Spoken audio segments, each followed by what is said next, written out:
We got a show for you tonight. Welcome to the show. I didn't check my microphone before I came on here. Just sort of launched in. For better or for worse, we're doing this just like a mosh pit. Let's talk about the history of all these, I don't know, these forms of alternative dance expression, the mosh pit, pogoing, slam dancing, circle pit, wall of death, crowd surfing. I'm sure I'm leaving some out. I'm sure there's even more that I'm not really aware of. But I kind of want to do like an overall sort of like a glaze over everything, you know, and sort of take a look at how, like, where does it all come from? So, before we get into like definitive like definitions and try and like look particularly like, oh, hey, like this happened at this time. I just want to say, I don't think there's any way to definitively pinpoint when this stuff really truly started. We can try and throw a dart at the board and go, okay, that's when that officially started. But there's no actual way to determine that. And the truth of the matter is that like if you go back far enough, man, people have probably been doing mosh pits since the dawn of time. I don't know if anybody you guys know Peter Crowley, who was the musical talent booker, musical director at Max's Kansas City for a time. And he was an incredible fellow, wise beyond his years, could just, saw it all. And one day I was talking with him on the phone and we were talking, and he told me that he believed that rock and roll existed in the 1800s. And that like kind of blew my mind. And what he meant by that, I guess, was that like loud, aggressive music in one form or another has probably existed in some way, shape, or form. There was probably somebody who was grunting and shrieking in front of people, maybe in ancient Greece or, in Cro-Mag times, Neolithic times. I'm not gonna use any technical words here because I don't have them in the top of my Rolodex. But you know what I'm saying? Like if you go back 50,000 years and maybe people were dancing around a campfire and pushing into each other. It might be one of the earliest, truest, most primal tribal forms of entertainment. Like what are we going to do on a Saturday night? Because think about that too. Like Saturday nights have always existed, right? Like isn't that crazy to consider? The Saturday night, like just because we didn't call it a Saturday night, just because we didn't have a name for it, doesn't mean that Saturday nights did not exist. Saturday nights, like 250,000 years ago, there was a Saturday night. We just didn't call it. It wasn't called a Saturday night. There was no word to describe a Saturday night 250,000 years ago, right? But that doesn't mean that people weren't around back then. But or people were still hanging out in trees eating bananas. My point being is that people have always spent their Saturday nights moshing, I think, in some way, shape, or form. So now that we've gotten that out of the way, when does like the modern form of this? And again, to go back to Peter Crowley told me about going to see Howlin' Wolf and how Howlin' Wolf would like, sort of hang from the rafters when he'd sing in this deep, I don't know if you ever heard Howlin' Wolf sing. His voice, he's got this very guttural, deep kind of voice, singing the blues and whatnot, but that he would like sort of hang from the rafters and things like that. And then you look at like James Brown and the dancing that he's doing, like look at old videos of James Brown, you know what I mean? And even though Screamin' Jay Hawkins he wasn't interacting with the crowd, but he was doing, well, no, I guess you would put him more in line with shock rock. Point being is the earliest foundations of moshing and pogoing and slam dancing, all these, I don't know what you want to call it, just crowd activity comes from this sort of breaking down the barrier between performer and audience, right? That's where it comes from. And really you can point, and I'm sure there's probably 1,000 garage aficionados. There's probably other people who be like, well, what's his face was actually doing it slightly earlier. But the most commonly known, held first person to kind of really do this stuff was Jim Morrison, right? Jim Morrison was very antagonistic towards the crowds that he would play in front of with the Doors. He would expose himself. He got arrested for indecency on the stage. I think the most famous one was in Florida, but it happened a few times. And somebody who was in the audience watching Jim Morrison antagonize the crowd was a young Jim Osterberg, who would later become Iggy. Uh-oh. We lost the stream. Am I back? Do you see me? Hello? It was a young Jim Osterberg, aka Iggy Pop, and he saw Jim Morrison, doing all kinds of wild stage antics, and that emboldened and kind of inspired him when he then took the blues to white suburban teenagers. Also brought with it things that transcended anything that Jim Morrison was doing at the time. I think Jim Morrison really wanted to get like a rise out of the crowd, and Iggy Pop saw the power in that, saw that you can invoke emotion, not just in the music, not just in the singing, not just in the dancing and the writhing around on stage, but also in like connecting with the audience in a completely different way, and Iggy would take it to the next level with stage diving. Well, crowd surfing, stage diving. And there's some footage of this. It's very, very famous footage. You may or may not have seen it. It's from Midsummer Rock, 1970, the Cincinnati Pop Festival. And this is Iggy Pop. This is like the first documented. I just realized, how am I going to do this with, okay, let's turn this off. I'm not as prepared as I thought I was. Okay, so here. Let me share this with you real quick. You may or may not have seen this footage. It's incredible footage available to us here. Let me share this first. Check this out. All right,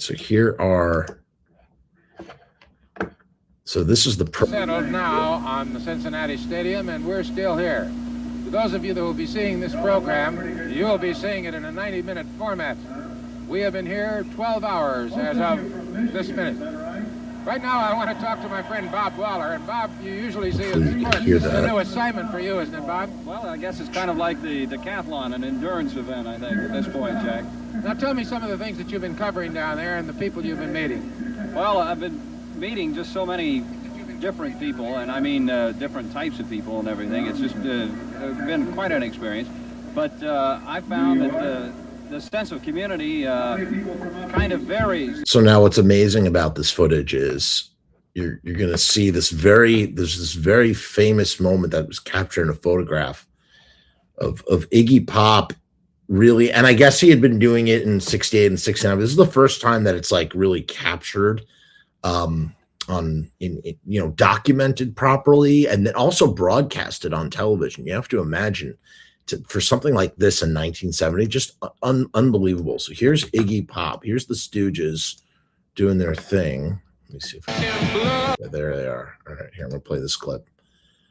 So back in the days of LimeWire, I think I had downloaded this clip because I was looking for early footage of the Stooges, and I was just like, imagine again, recognize like this is punk rock as early as 1970, right? Like this is punk before punk, man. Like they were doing it. They were out there doing it. And as you can see, Iggy gets very confrontational with the audience, and eventually he finds himself sort of slipping into the crowd.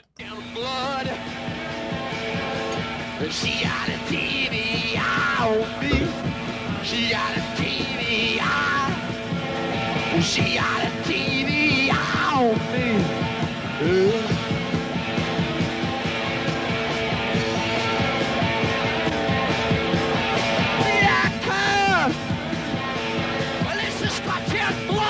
I mean, it's super original. It's also super derivative. Like, it's not like, he's thinking about Jim Morrison up there and maybe James Brown and just some other guys as he's doing that. It's been done, but not like Iggy. So it's also super fresh and original. See that cat? Well, it's his flesh and blood. She got a TV on me. She got a TV on. She got a TV on me. Dude, it's the summer, like the summer of love is dead, just about dead, breathed its last breath, death knell. And he's wearing a dog collar and silver, like latex gloves and ripped up jeans, dude. I mean, he's punk rock. You're not trying to be punk rock either. I saw that online somewhere recently. Like the first punks didn't know they were punk, man.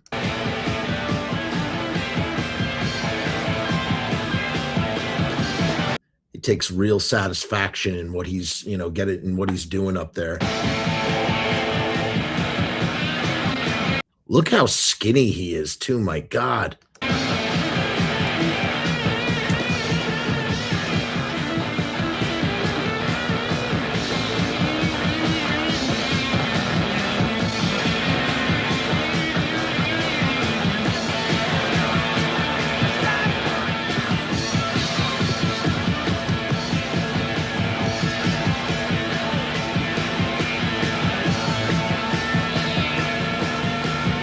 With complete abandon, just into the crowd, right? There goes Iggy right into the crowd. We've lost audio on him. This seems like a good chance to get a message in.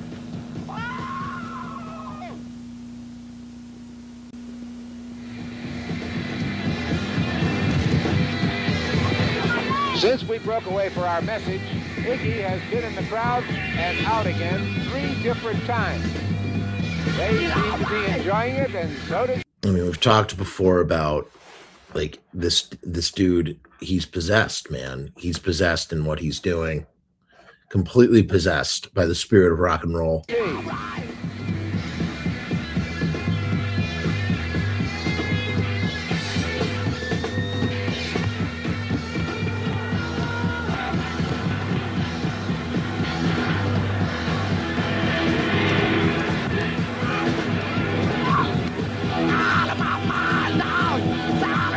He slipped back in the audience again. Right there. Radio burning up above. Beautiful baby, be my love all night till the blow. We seem to have lost him, and we're trying to get a light on him now. Till the blow. Anyway, I feel all right. I feel all right.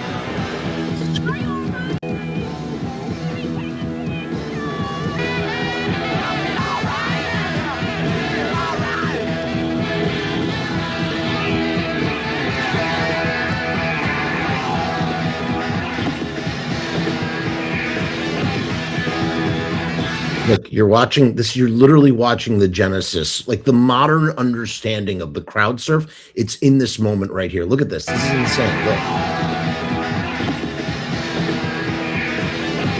Look, just from that, he's pushing up.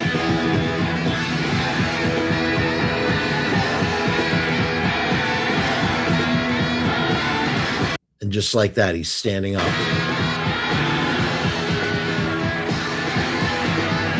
Could you imagine how intoxicating that must be? Like, he must be so friggin' high just doing that.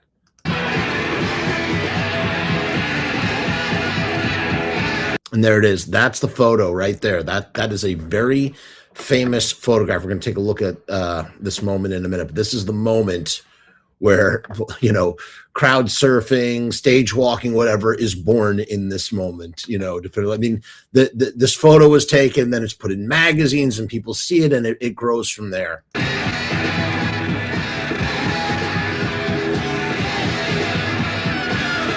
He's giving everybody the finger on live television. And Stib Bader's claims, the legend goes that Stib Bader's, this is peanut butter. You hear the guy, he says, it's peanut butter. That's peanut butter. Peanut butter for the people. Yeah, Stib Bader's claims to have handed Iggy that peanut butter.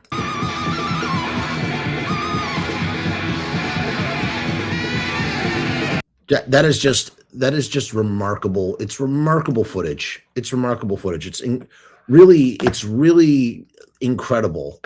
Here is a little bit more about that moment. But before we get there, let's take a quick moment to talk about our sponsor, Riot Stickers. RiotStickers.com. If you need stickers, if you want stickers of Iggy, giving the finger on your bumper sticker that you're going to put on your bumper of your car as you're driving in traffic, you go to riotstickers.com/Frumess. Link is down in the description.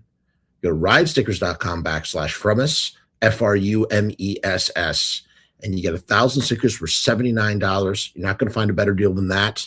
Okay. It's 3-inch by 3-inch stickers.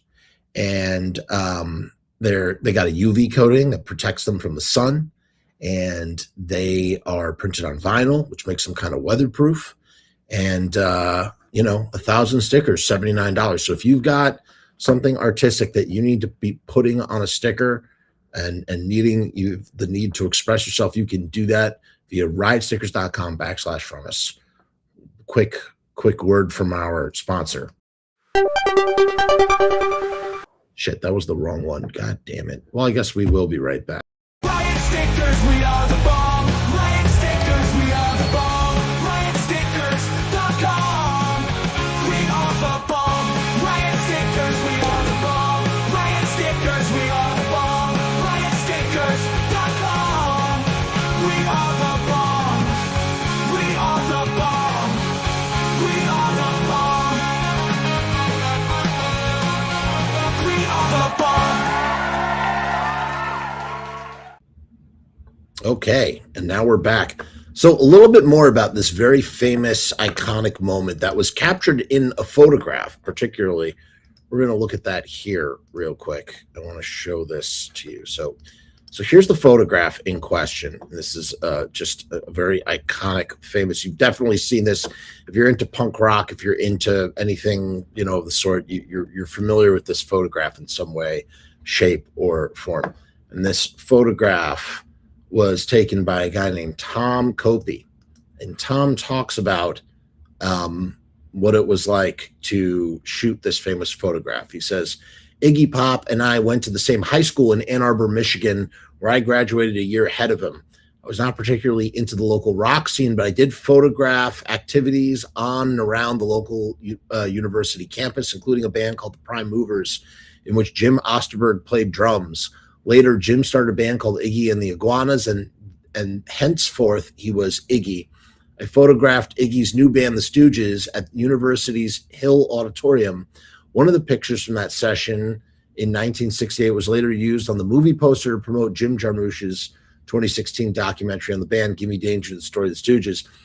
By the time of this picture, it was 1970, and I was working in Detroit for the short-lived rock and roll publication, Big Fat Magazine.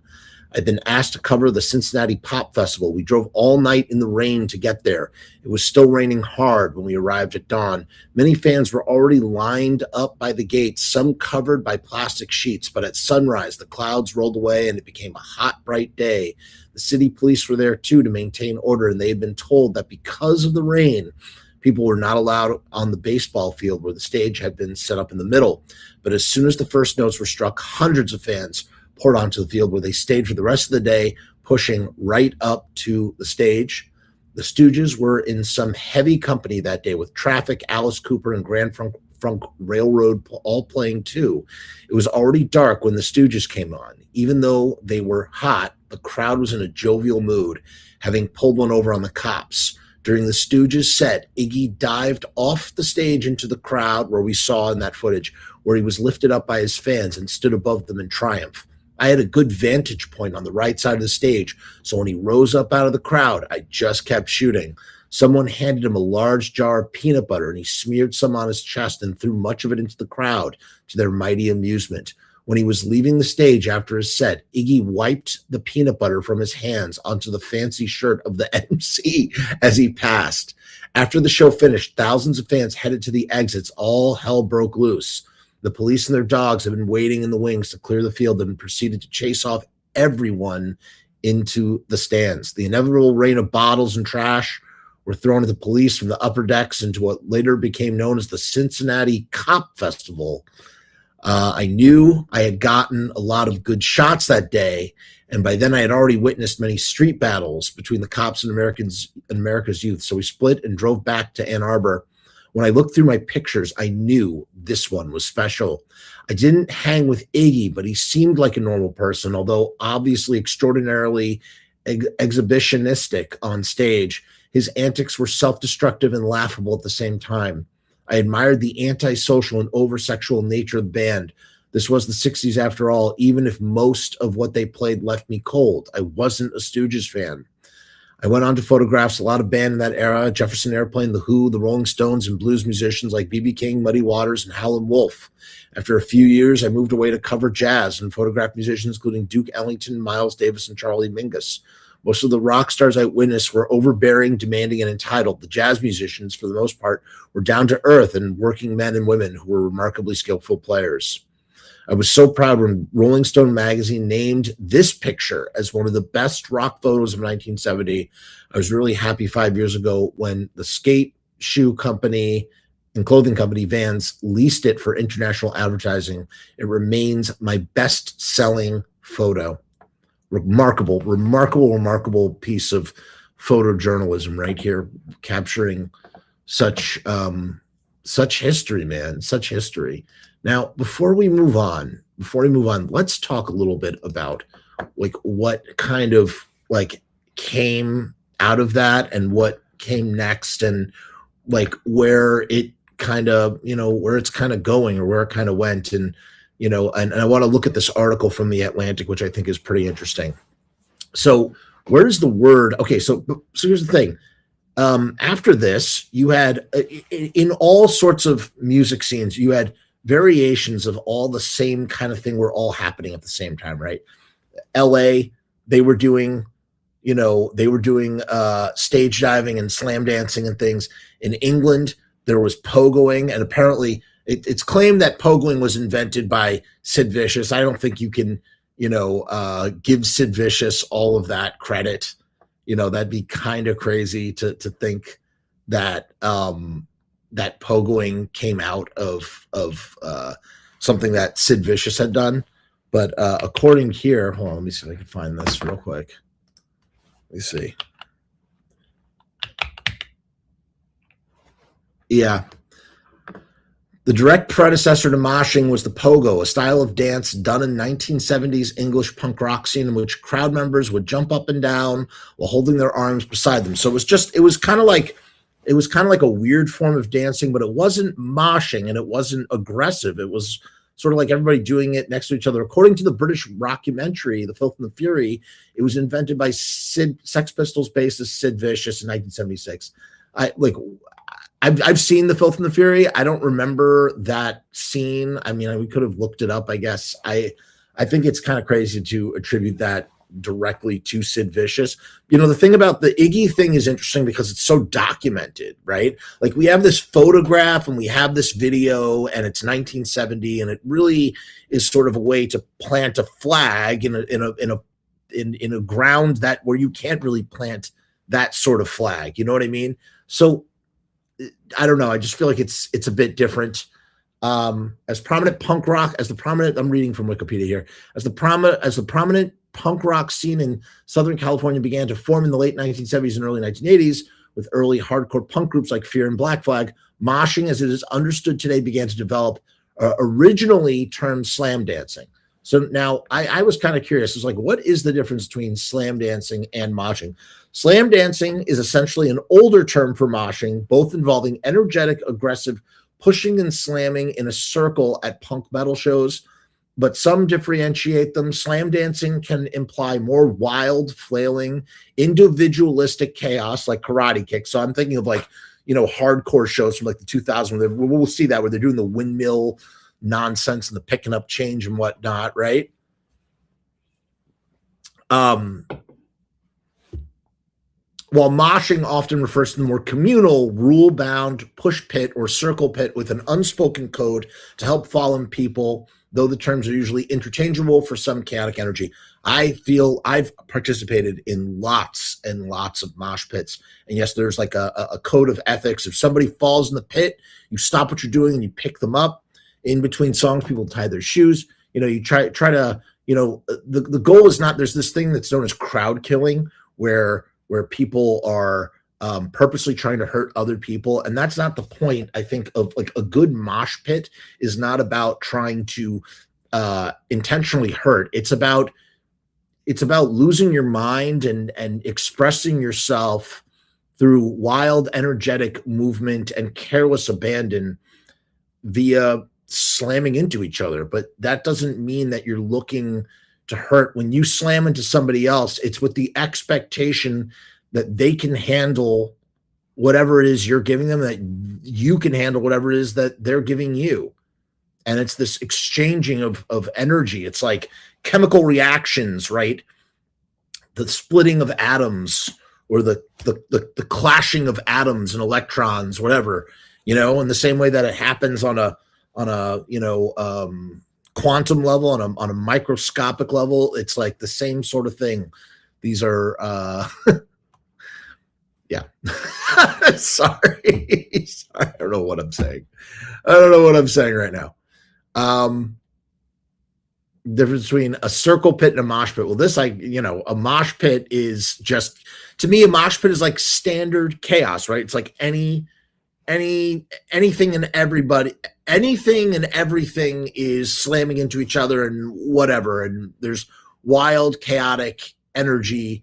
A circle pit, there's a little bit more order because everybody's going in a clockwise or counterclockwise fashion. Typically, it's more counterclockwise. I'm trying to visualize in my head, although I guess it could be either which way. But basically, you travel in a circle, and everybody's going around a circle. And you've seen, those silly videos of the marching ant death circle pits. It's the same kind of philosophy. In fact, I wonder if I can find one of those real quick to show you what I'm referring to. Let me see the circle, the ants, death. Yeah, ants death spiral. So, I mean,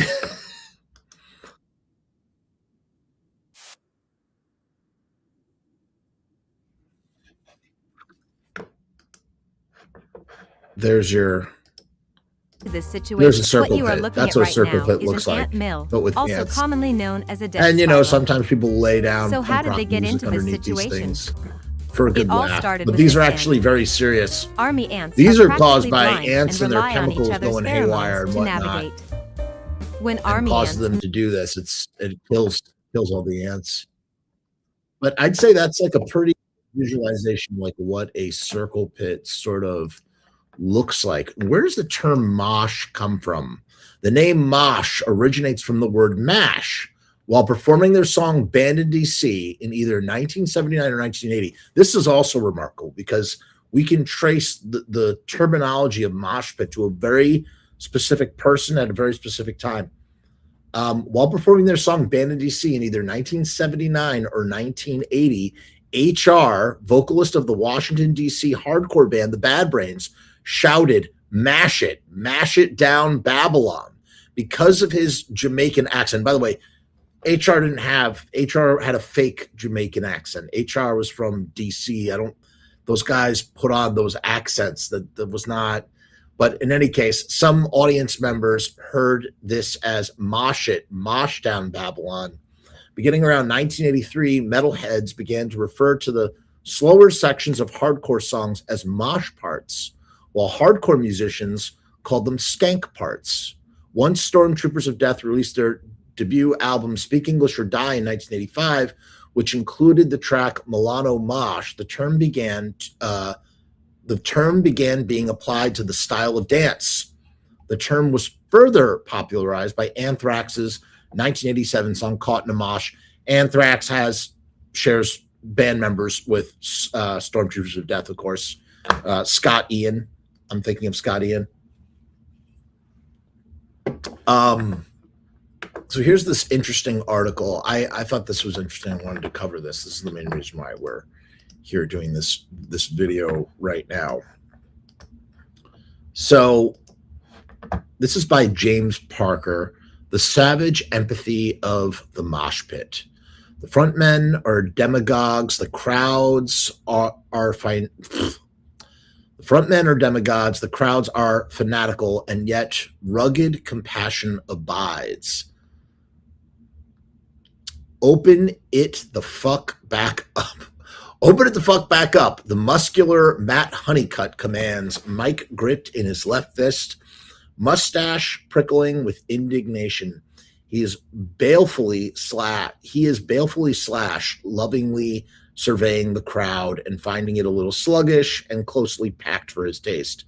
I need all my primitive, low IQ motherfuckers. Behind him, his band, Kublai Khan, Texas, rears and slumps into the next song, and the crowd lurches, the crowd flexes, the crowd feels its core, which is both a sucking emptiness and a sight of repellent energy, like the space cleared by a fistfight. Build myself in the dirt, Honeycutt roars. Sacred right, sacred curse. Build myself in the dirt. It kind of reminds me of the Iggy and the Stooges song, Dirt. I hate to be in that pit right now, someone says behind me. Hot autumn night has fallen over Worcester, Massachusetts, over the huge baked asphalt lot behind the Palladium, the ancestral seat of the Northeast's heavy metal kingdom. This is the New England Metal and Hardcore Festival, 25 bands on 3 stages, 10 unbroken hours of heavy music, and all day I've been watching the pit, the mosh pit, the area close to the stage where inflamed dancers whirl and collide. I've been watching it and skulking around it journalistically because I am possessed by an idea. What if the pit, this ritualized maelstrom at the heart of the hardcore metal crowd, could teach us something about how to live together in 2025, about how to be? Heavy metal of all music knows just how sick we are, just how pinned down we are by depression, addiction, insanity, technology, the machine of society, and the thumb of God. Metal has been telling us this gleefully, monstrously, since Ozzy Osbourne first sang, "Back on Earth, the flame of life burns low, everywhere is misery and woe." It's a message that never goes out of style. But right now in America, with the digital splatteration, the black hole subjectivity, and the goon squad crouched in a van behind Duncan, it has, shall we say, a special piquancy. What does piquancy mean? Let's find out. I don't know what that word means. A pleasant, sharp, and appetizing flavor.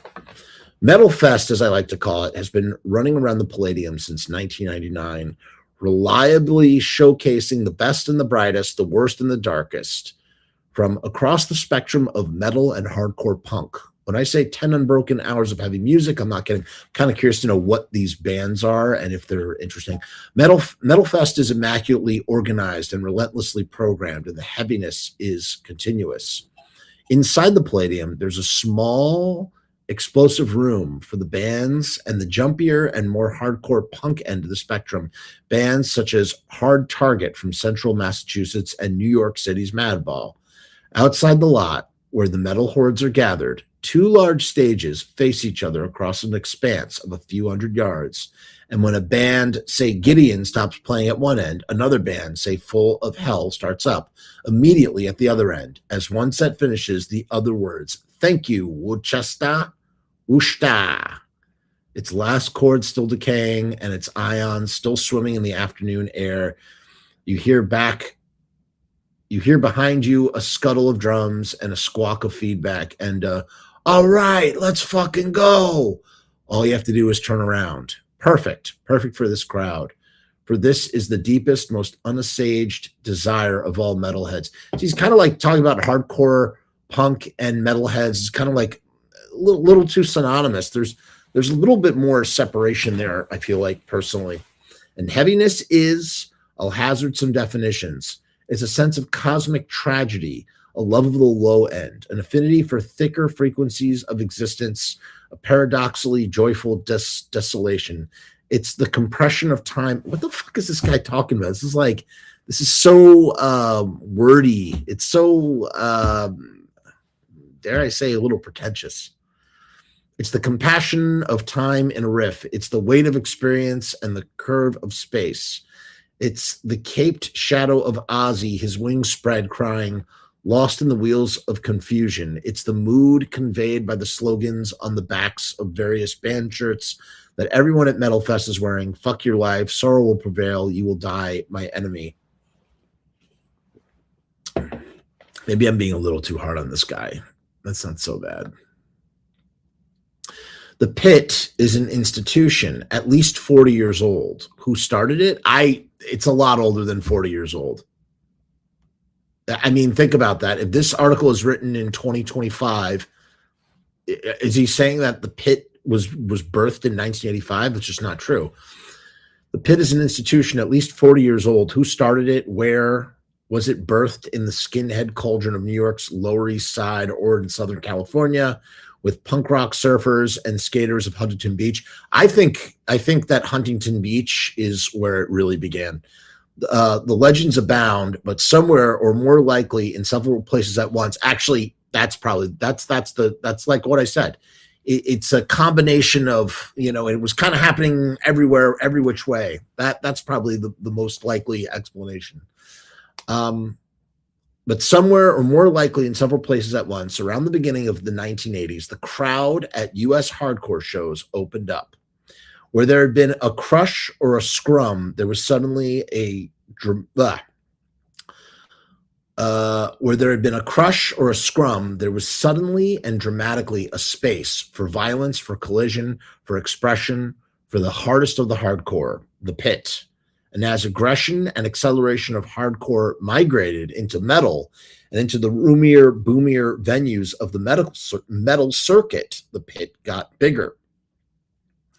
And not every hardcore, post-hardcore band was pro-Pit. Fugazi of Washington, D.C. would regularly stop their shows mid-song, the set's momentum quiveringly arrested to address thuggish behavior in the space in the front of the stage. As to who's in the Pit and who's making the Pit happen, let's take a look. There are big boys throwing their weight around. Yeah, that's true. There are lots of big boys. And, if they're not gentle giants, then it makes the whole experience not very fun. And then there are wild skinnies with flailing arms and spinning back kicks, chopping out their emergency version of personal space. There are cheerful, barging amateurs happy to be bounced about, and there are prowling malevolences waiting for the moment to blindside someone or chuck an elbow in their face. That's very true. There is the occasional fearless woman. Like America, the Pit is just barely a democracy, but you need youth and you need strength. It's no country for old men.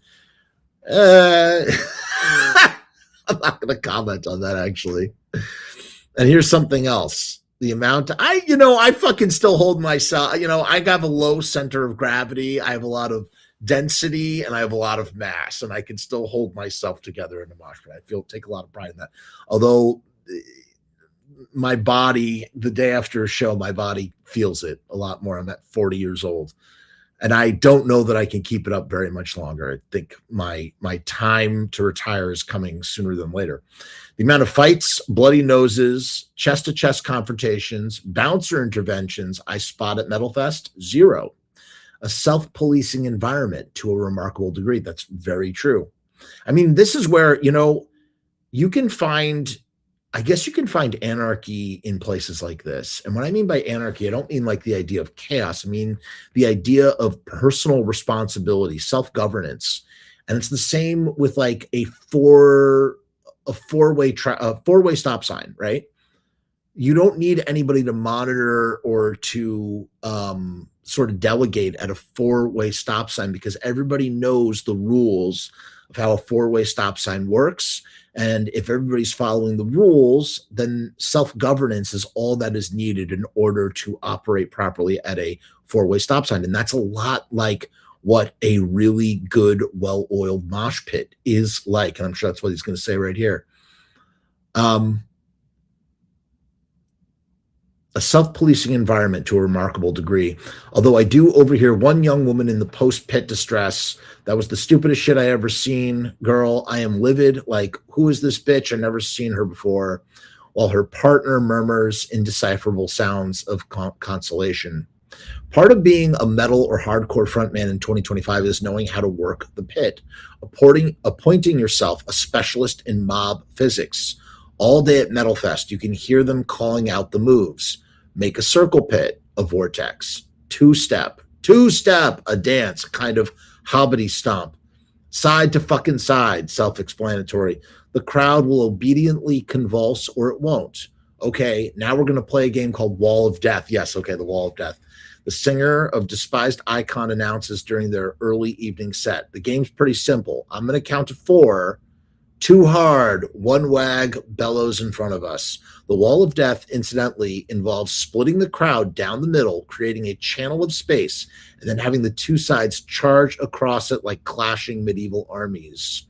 Mid-afternoon, battered by metal, away from the melee, I have a chat with the least metal-looking person I can find. Black, non-binary, softly and secretly smiling in pants and combat boots, but with floating diaphanous layers. What does diaphanous mean? Light, delicate, and translucent. I'm tripping balls, they tell me, which partly explains their air of conspicuous apartness. They are on a private journey, drifting through Metal Fest, one on luminous drug filaments. They show me their sketchbook full of tarot-like messages and full of tarot-like images of aliens and birds. I saw you in the pit, I say. How did it feel in there? The soft, secret smile. It's all hugging. It's all love. They want the contact. You're wondering about the politics. Metal itself, being essentially a sensation in the brainstem, is apolitical, but metalheads are human and they have their opinions. You know, I'm thinking about it now because I think that I always say that all art is political, but I wonder, metal is not. That's not true. That's not true. There's plenty of political metal. Absolutely there is. And if you want to listen to this elemental, unreconstructed music, you're going to have to take your dose of illiberalism. In the pit, you're going to have to deal with the guy whose T-shirt reads, "I stand for the flag and kneel for the cross." Ugh. The front men are demigods. The crowd is suggestible, fanatical. And between one downstroke chord and the next, you can hear the eclipse of the Enlightenment. But love abides, care abides. I've got 15 seconds till I say some real shit. Michael Soto, a guitarist for Oklahoma's Peeling Flesh, shouts. So far in this article, I've only heard of Ozzy Osbourne and Madball. I've not heard any of these other bands. This set right here goes out to, I feel like I didn't do a good job of describing all this stuff, if I'm being honest. This was a poor show. I feel like I failed. Well, we're going to finish this out, but I feel like I failed. I realized I jumped over so much. to get to this article. That was not the right thing to do. This set right here goes out to anybody that's a minority or a person of color that's had to battle some real shit. He continues. Michael Soto, a guitarist for Oklahoma's Peeling Flesh, shouts, wiping his face mid-set with a towel in the afternoon glare, and looks out of the crowd.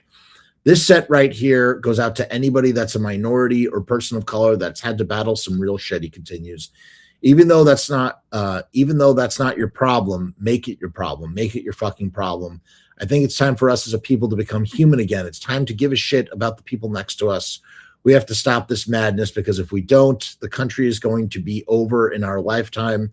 This ain't a cry for either side. This is a cry for love and compassion for human beings. So let's do this shit. Didn't he just get done saying that metal is apolitical? 5 hours later, Honeycutt doffs his baseball hat to the audience.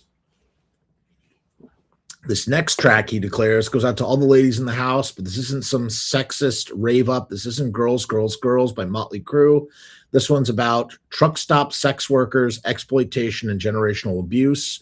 This is Kublai Khan, Texas's swan song to all the ladies working Iowa 80. Could it be the most savagely empathetic pro-woman song ever produced by a bunch of hairy metal dudes? If you hear the chorus of women's voices singing along Metal Fest, for all the fear, every tear, slowly burning your sight, for every moment the light, I fucking see you tonight. Well, man, I thought this was going to be about fucking moshing. There's a set by Cannibal Corpse. Okay, I've heard of Cannibal Corpse. There's a set by Cannibal Corpse at one end of the Palladium lot, a set by Lorna Shore at the other end. Then Metal Fest wraps up and we drift off, vibrationally pummeling, numb and gladdened into the heavy metal night. Reality will come with the dawn, normal life, the 2025 model with its warpings of ambient pressure and weightlessness. Panics. For now, we're held in the sweet penumbra of heaviness. As for my idea that we can heal ourselves in the pit, you know, I thought this was going to be about the rules of fucking the mosh pit, and it was not at all. But I could still see them whirling and colliding in the dances, and my mind slows it all to half speed, and shafts of beauty beam out, dazzling from the blur of limbs and the ecstatic grimacing faces. It looks like chaos, but there is no real chaos. Everything's cause and effect, if you know where to look. That was not great. I thought that was kind of silly. That was a silly article to read. Not because of the sentiments. It's just I'm not going to get into all it. I just thought it was kind of stupid, if I'm going to be honest.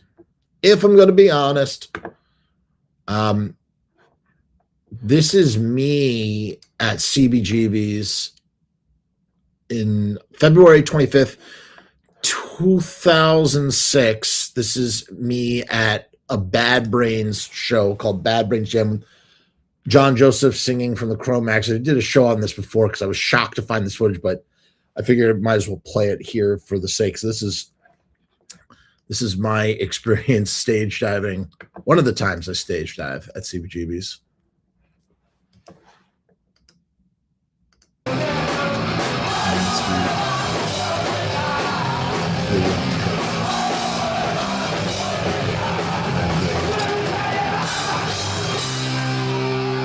There's me, right there. There I go. Woo! See that? One more time. Right. Oh, I get the shit kicked out of me. There I am. Boom. And yeah, I landed hard. I did not get caught. I landed hard. I split both my elbows open. It was, it was February 20th, 2006. That was my last time at CBGB's too. I never went back. That was my final time. I went back to school in Chicago. I never went back to CBGB's. I don't know why I'm telling you all that. I can't believe there's video of that though. I had searched for a long time. I was like, man, someone had to have video of that, and finally saw some video. So, all right, let's take a look at, now that we've totally, this show just fucking sucks. Let's look at some really, really goofy fucking, so this is, you can't see it. This is from American Mosh Pits. Let's take a look here.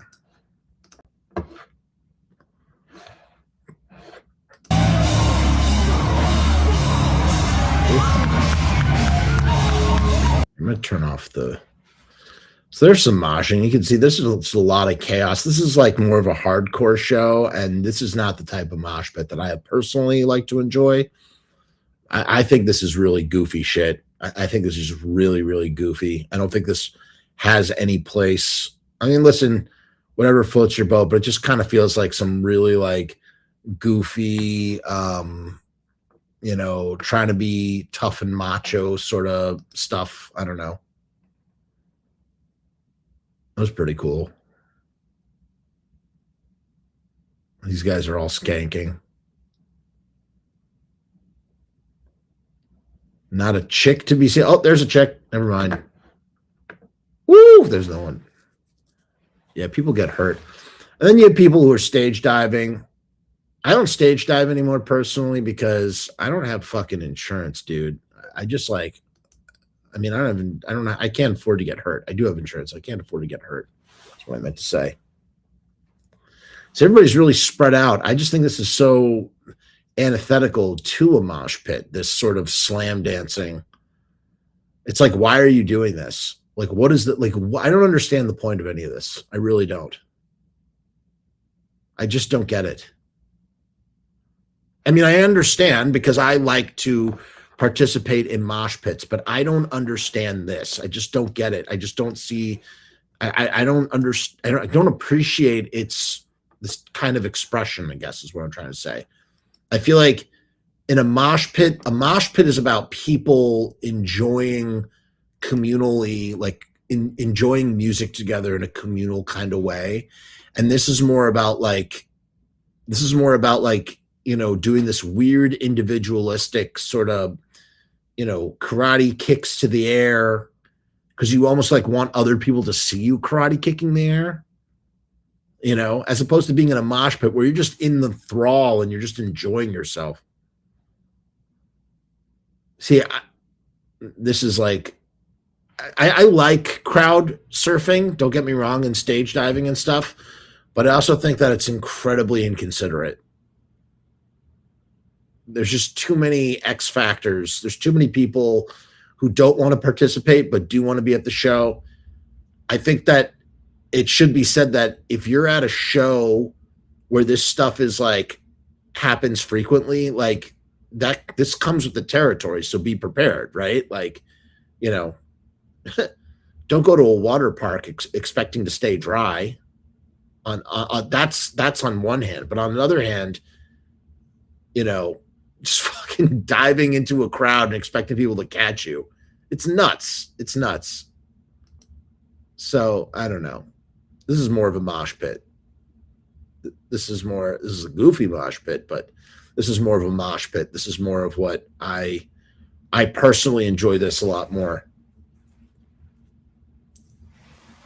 This is something that I would be more inclined to participate in. How about that? That's what I mean to say.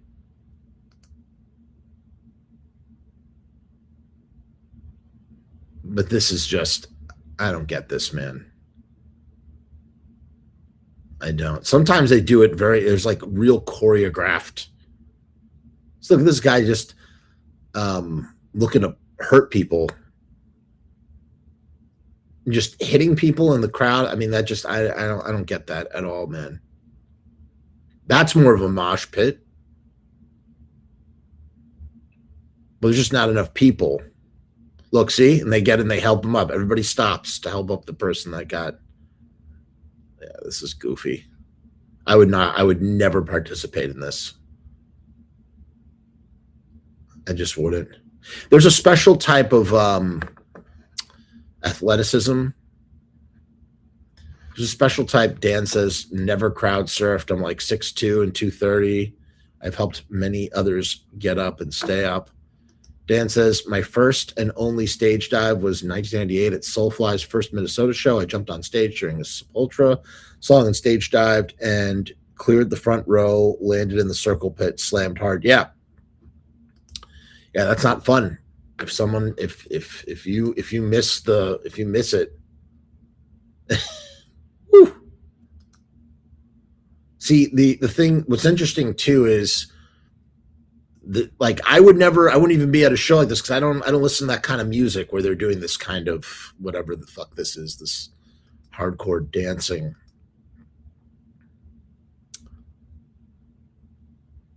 This all seems to be the same venue, some sort of like airplane hangar type place.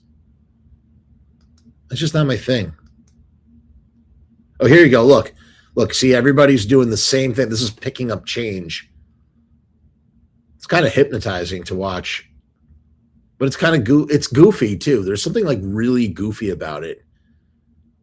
You know what it is? How about this? It feels less authentic to me because you're doing this weird choreographed, like goofy thing,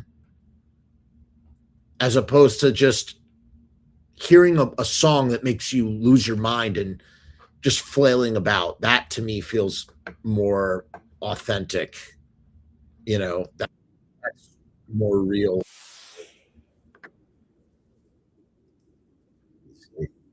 Here's another one.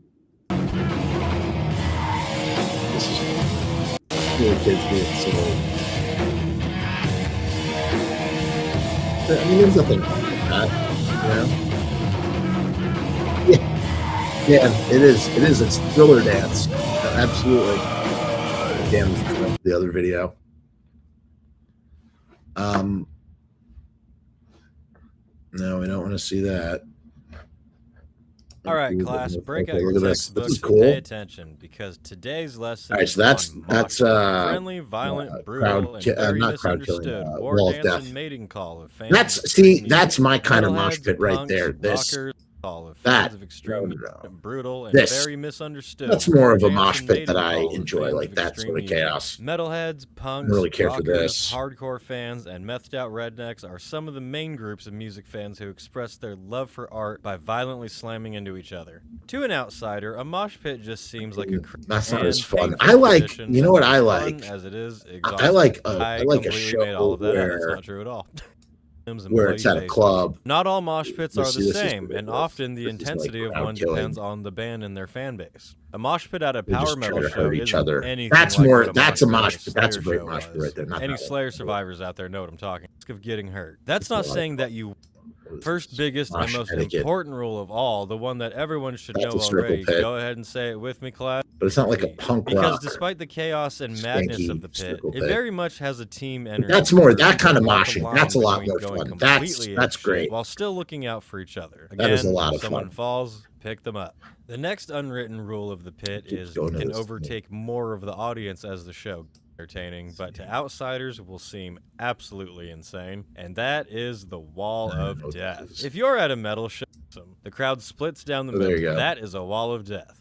They are Wall of awesome. death. The crowd splits down the middle, and at a particularly epic moment in the song, run at each other. The short punk rock hat that shows the king. The jest. Usually, though, you'll see people smiling, Yeah, screaming from excitement, and having a damn good time. By now, any normal people with corporate jobs. I'm and sorry. short The hair show who is so listen to bad. This is not a good show. I really thought I would put together a good show. I didn't put together a good show. I'm not pleased with this kind of. Okay, so the cheer. Oh my god! This fucking guy should be arrested. I mean, this is ridiculous. Look at this. Look at this freaking jabroni. See it? This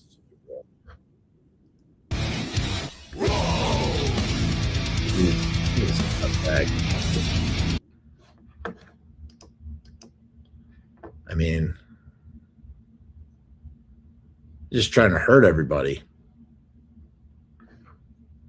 When you look at that, decking the dude in the face. That other, I mean, that's just that. There's nothing cool about that. They're just trying to be all macho, silly.